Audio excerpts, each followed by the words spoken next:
the boy who thought he knew best. Once upon a time, in a small village nestled between rolling green hills and sparkling rivers, there lived a young boy named Luca. Luca was an energetic and curious 12-year-old with bright eyes and an adventurous spirit. He lived with his mother, Mira, in a modest cottage on the edge of the village. Mira was known for her wisdom and kindness, always giving advice to the villagers, especially the children. But like many children his age, Luca often thought he knew better than his mother. Luca loved exploring the woods near their home. He would spend hours chasing butterflies, climbing trees, and skipping stones in the river. His mother warned him many times to be careful in the deeper parts of the forest, as it was easy to get lost. She also told him to always return home before the sun dipped below the horizon. "Listen to me, Luca," Mira would say, gently but firmly. "The forest is beautiful, but it can be dangerous if you stray too far. Trust my words. I've lived here much longer than you have, and I only want you to be safe." Luca would nod politely, but deep down, he believed he didn't need such warnings. He was young, strong, and quick. He had explored the forest many times without any trouble. Why should this time be any different? One crisp autumn afternoon, Luca decided to venture deeper into the woods than he had ever gone before.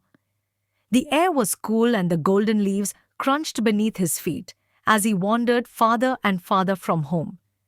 The deeper he went, the more enchanted he became by the towering trees and the hidden trails that twisted through the forest. Luca felt a rush of excitement as he discovered a narrow path lined with wild berries. He smiled to himself, thinking how wrong his mother was to worry. He was doing just fine. As the hours passed, Luca didn't notice the sun sinking lower in the sky. The once familiar light of day gave way to a dim twilight, and soon the forest seemed darker and more mysterious. The path Luca had followed now appeared different, and he struggled to remember which way he had come. Panic started to creep in as the trees began to loom larger, their branches stretching like arms trying to grab him. Luca quickened his pace, trying to find the way back, but every turn seemed to lead him deeper into the forest. His heart raced, and for the first time, he felt a knot of fear in his stomach.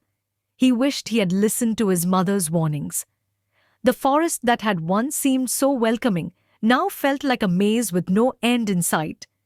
Hours passed, and the forest grew colder as night settled in. Luca was exhausted, hungry, and scared. He huddled beneath a tree, his once confident spirit now filled with regret. Tears welled up in his eyes as he whispered to himself, "I should have listened to Mama." Meanwhile, back at the cottage, Mira grew anxious as the sun disappeared, and Luca had not yet returned.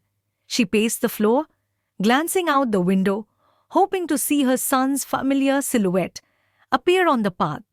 But as the night deepened, she knew something was wrong. Without hesitation, Mira grabbed a lantern and set out into the forest to find him. The villagers had long spoken of Mira's sharp instincts, and tonight they served her well. With the lantern held high, she followed her heart, navigating through the dark forest, calling out Luca's name. Her voice echoed through the trees, and after what felt like hours of searching, she finally heard a faint, desperate cry. "Mama, Mama, I'm here!" Luca's voice broke through the stillness. Mira rushed toward the sound and found Luca shivering under the tree, his face streaked with tears. She dropped to her knees and wrapped him in her arms. "Oh, Luca," she whispered. "I was so worried." "I'm sorry, Mama," Luca said, his voice trembling. "You were right. I should have listened to you." Mira stroked his hair gently. "I'm just glad you're safe now." They made their way home together, the lantern lighting the path.